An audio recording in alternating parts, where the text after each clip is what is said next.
Everyone, I have got a 2022 reading here for you. We're June 15th, halfway through June, and June is a 6 month, halfway through 2022. So I figured let's check in. Let's see what's going on. So, really cool. 2022 in tarot is the year of the lovers. Why? Math lesson. 2 plus 2 plus 2 is 6, and the lovers is a 6 card in the tarot. So the lovers on the surface, obviously our minds are like, oh, lovers, romantic relationships. Yes, this can be an element, but it's much more than that. So lovers can be about all relationships, first and foremost. Secondly, very much about the relationship with yourself. Thirdly, it's about choices and making choices from a place of love and spiritual direction as opposed to ego and fear. So that's really a lot of the energy for 2022. What energy are you embodying when you make a choice? Is it from fear, which then can branch out into like hate, or greed, or etc.? Or is it from a place of love, which is then community and connectivity and for the highest good of all, creativity? So that's a lot of what's going to be happening over 2022, what's been happening over 2022. At least that's how I view it through being a tarot reader. You do you. Another cool part of the lovers is if you actually look at Pamela Coleman Smith's art in the Rider-Waite deck. So we have an Eve-like figure with a snake behind them in a tree. We have an Adam-like figure with a burning tree. And then we have an angel above them. So, off the hop, we get this biblical imagery, but it also is an association with alchemy. So in alchemy, one of the goals of alchemy is transmutation, which is transforming. When you hear lead into gold, well, there is some experiments and have been for a long time of the actual metals. But if you're looking at like spiritual alchemy or like psychological alchemy, lead would be like the heavier things that hold us down. And then gold is, like our most authentic expression of ourselves and the highest good of all. So the lovers now is not really just about this outside of ourselves or just about love, which is an essential element, but it's now asking us to come within with our own kind of Adam and Eve, our own polarities, and how we can honor all parts of ourselves so that we can make choices and move on to the following card, which is the Chariot, which is very much like our polarities are now, instead of ignoring a part of ourselves or pretending it's not there or shaming ourselves, loving ourselves in pieces instead of as a whole. Now in the Chariot, you've like harnessed it and you can really go forth and kick some butt. And that's next year. So for this year, for the lovers, it's going to be a lot of self-acceptance, a lot of recognizing who we are on all our different levels. This is probably a great year for shadow work and for really and shadow work, I'll explain really quickly. They're the parts of ourselves we've disassociated from. So, and that's not necessarily just like pain or challenging memories. It can also be some of your gifts. Like if you were really smart in school and people were like, nerd. And so you pretended to be less smart or something, like we can have gifts in the shadow as well. But in the lovers, we honor the parts of ourselves, all parts of ourselves, even the parts that feel like they don't go together. They actually do. So that's what this year is about. And so this is a quick check-in to see where are we at with this first half of the year. What did we learn? Where are we at now? And where are we going? Really cool. So the first half of the year was all major arcana, which tells me that from January, it is June now, January to June, maybe some intense energies, a lot of lessons.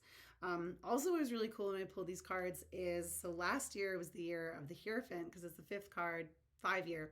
Year before, 2020, 4-year, fourth card, the Emperor.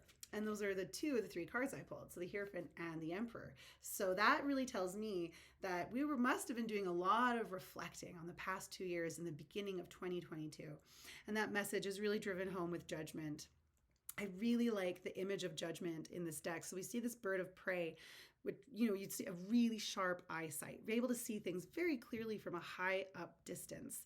And then being in the sky, being in that place of spirit, of like looking down from the objective of spirit's like pulling back from like the little things, right? We can get really caught up in our own little lives. We can get really caught up in little judgments and the micro details, but we pull back from a more objective place and we kind of assess without making things good or bad. Now we kind of have a clearer picture. So I do really get the sense that there's been a lot of assessment happening in the first half of 2022. What was I doing in the last 2 years? What worked for me? What didn't work for me? With the Emperor and the Hierophant, I think that would have been a lot of reflection on structure in your life. The structures, also leadership, especially with Emperor and Hierophant, Emperor would probably be more of the leader, and Hierophant's a teacher, which is a leader in their own way. So a lot of reflection there on like, who am I listening to? Whose guidance do I decide is truth, right? Like with the Lovers, we're making our choices. Who am I listening to? Who am I learning from? Who really is speaking the wisdom that resonates with my soul? So it seems like a very reflective first half of 2022. And where we're at now is a bit spicy. So it's the Five of Swords. And so the Five of Swords in tarot, it can be some pretty nasty conflict. It's kind of where people aren't fighting to aim for peace or to aim for healing. We're fighting just for the sake of fighting. Someone is really looking to bring someone down in the Five of Swords. So this is an invitation to check in. We're talking about the year of the Lovers, where we're learning how to see ourselves and other people, to recognize everyone is flawed and everyone has their challenges and their strengths. How can we be graceful? How can we create space where people feel safe to show up to heal, as opposed to like the Five of Swords, which is very much about like attacking or just like running away. So there can be a lot of anxiety in the Five of Swords. This is really an invitation. Wherever you're at right now, we're talking about the year of the Lovers. You've had this beginning of 2022, a lot of reflection on the past 2 years. What have you learned in the past 2 years about who you listen to, about the leaders that you follow, about the structures in your life? What kind of structures do you want to have moving on? Who do you want to listen to moving on? What kind of knowledge, the Hierophant, the sharer of wisdom, do you want to impart onto others? Do you want to share? So with the Five of Swords, check in with how you do it, right? Like if you're just like attacking, that's often not very helpful because people shut down, right? I remember a counselor told me once that validation is really the key to getting people to put the shield down. So now we can be heart to heart. Now we can really start to understand each other. Now this is really where healing and growth can happen. But if we really attack, and we don't validate each other, that shield goes right up. And in the Lovers, we really want this openness so that we can move forward in a way that's in the highest good of all and really healing. So this is your invitation. I'm not your mom. I'm not here telling you what to do. Tarot's talking. I'm just translating. 1, how do you navigate conflict? Do you attack? Or do you just run? This is your invitation to check in. How can I have some healthy discourse that involves disagreements? How can I allow other people to have perhaps different truths than I have? Because really there is not just one truth. There are many different truths. So how are you navigating that? Lastly, with the Five of Swords, it can be a little bit of self-sabotage in that Five of Swords. If we're thinking that everything is going to be this like horrible conflict and everybody's out to get me, and so I better just have my sword ready. Attack mode. Maybe I'm not going to bother reaching out to that person. They're not going to like me. I'm not going to bother applying for that. No one likes me. So the Five of Swords is not saying that you haven't had times like that in your life that were hurtful. Not at all. Just rather that there might be an element of self-sabotage when this card rolls up. So an invitation to check in with how you view conflict. Are you just assuming there's going to be conflict? Are you creating conflict? And what can we do to find a little bit more peace and ease for the rest of the year? Which brings us to the rest of the year. So for the challenges you're going to be navigating, I pulled some challenges and strengths. We have the Five of Wands and the Five of Pentacles. These I feel are actually like less ouchy than the Five of Swords, but they're really important cards. So both of these are like, you're going to be learning for the next 6 months where you feel like you're not enough and where it makes you kind of engage in like pettiness or competitive thinking behavior. So this is where there's still the belief that like, if they have it, then I don't. So I have to take it from them, as opposed to this belief like if we work together, we can find ways for there to be enough, whether it's enough success, enough love, blah, blah, blah. So, and really, I really find with this Five of Wands, it's very much about comparing ourselves to others. And with the Lovers, we're really checking in our relationship with ourselves. Someone else can be great, and that can mean you're still great. It's not like there's like 8 little, I don't know, bowls of greatness. And you're like, well, they've got so much. There's none left for me. This isn't true, right? So we want to like work together more in that Five of Wands. Also, it's a bit of confidence. If you're going to view competition through like a healthier lens, just being like, it's great that other people are great. I'm great too. I'm going to go forth and do my thing. And the people who are into it are totally going to show up. And it's not about taking from other people or places. Just show up and do your best. And like, you'll just attract the people who resonate with you, but show up. Worry less about what other people are doing. Worry more about what you're doing, kind of thing. And the Five of Pentacles, like this is, I could do so much about the Five of Pentacles. I probably will. I'll do more. But the Five of Pentacles, it's we always associate it with like, oh, like material lacking. Let's check in what that could be though. So in the Five of Pentacles, we just really feel there is not enough. There is not enough, and I'm not enough. And so it's almost like there's this hole in your self-love cup.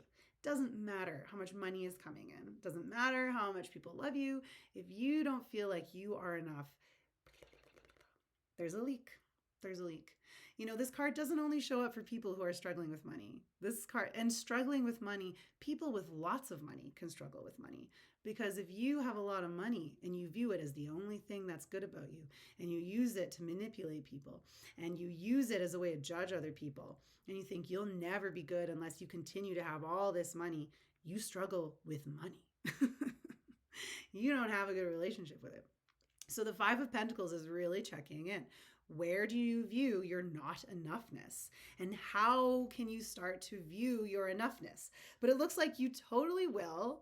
Maybe you will if you go down this path. But like it looks good. Because your strengths, so we got that Six of Pentacles. And that's the medicine after the Five of Pentacles.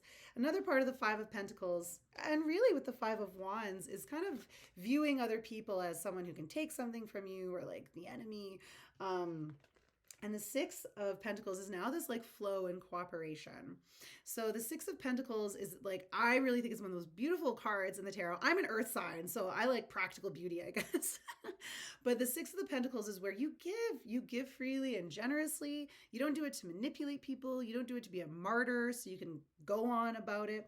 You do it just because like you feel called to do it. I don't know, for my artists out there, you ever like make something, you can't wait to share it. It's not just about people being like, brava. You really just want to share the best of you. So in the Six of Pentacles, like you acknowledge all that you have and you share it freely. It feels so good to share, right? I think like having enough to share and having people to share with, this is bounty. That's abundance, right? And then when you open up in that flow, and that place really requires a lot of trust. Now, all of a sudden, now there's this flow. Now there's incoming abundance, and whatever that is, money, opportunities, connections, good health, etc. So it's really about Year of the Lovers, checking in with how you love yourself, or where maybe you assume you are not enough, where you assume other people can ruin it for you or take things from you. I'm not saying other people don't have impacts on us, but this is what the cards are saying, my friends. When this message shows up, it's a real check-in with yourself, why you think you're not good enough. It's really important not to blame others in this case. It's not that we don't acknowledge what others have done, but if you're like, well, they did this, and so now I will never feel good about myself. Okay, like I guess that's you know what I mean? Like they did this and I recognize it, but I'm working through it. I have the ability to work through it. I have the ability to feel like I'm gonna have enough. I have the ability. We can shift the narrative and come to this place of juicy flow and abundance. And the shadow card for this, which has vanished because I had shuffled again, it was the Three of Cups, which is a lot, which is cool also because 3 is like half of 6. So I thought that was pretty neat. Very much like harmony and connection and playfulness and celebration, being with our friends, being with people we love. It's also kind of a joyful networking card in its own way. It's not where you're like, oh, I have to be going schmooze. It's just this kind of like natural. We're drawn to each other, we connect, and like I know a person and you know a person, and now we're all helping each other out. So I do see with that shadow card a real opportunity for more celebration, helping each other, community, flow, love, creativity. It comes back to you, right? We got to start with ourselves. We always want to go worry about other people, but you can't really help other people until you've worked on yourself. So this is really what's happening for you in the rest of the year. So I wish you so much love. I really hope this was helpful. And thank you for being here. Have the best night.